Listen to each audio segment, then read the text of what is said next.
جب قیامت برپا ہونے کو ہوگی تو اس وقت پوری دنیا کا نظام اس طرح ہو جائے گا کہ جو آیان سلطنت ہوں گے وہ لوگوں کے ٹیکس کو ذاتی دولت اور ذاتی مال سمجھنے لگیں گے، حالانکہ جو سربراہ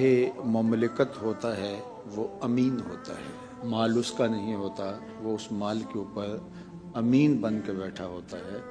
اور امانت مال غنیمت سمجھ لی جائے گی۔ کسی کے پاس امانت رکھی جائے تو وہ اس کی حفاظت کرے، امانت کو ضائع کر دینا یا امانتوں کو مال غنیمت سمجھ بیٹھنا کہ اب یہ ہماری ہے، حتیٰ کہ لوگ قرض دے کے واپس نہیں لوٹاتے، اور زکوٰۃ کو ٹیکس سمجھ لیا جائے گا، تاوان سمجھ لیا جائے گا، حالانکہ زکوٰۃ تو خوش دلی کے ساتھ دینی چاہیے، اور زکوٰۃ اسی پر ہے جس کے پاس مال ہے، تو اس کو تو کہا ہی نہیں گیا زکوٰۃ دے کہ جس کے پاس مال نہیں ہے۔ اب زکوٰۃ بھی 40واں حصہ ہے مال کا، وہ 40واں حصہ تم دینا ہے، 39 حصے اپنے پاس رکھنے ہیں، اور یہ 40واں حصہ جو تم نے دیا ہے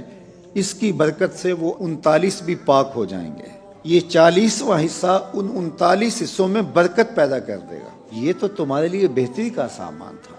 تو یہ قرب قیامت کے فتنے ہیں کہ لوگ زکوٰۃ خوش دلی کے ساتھ نہیں دیں۔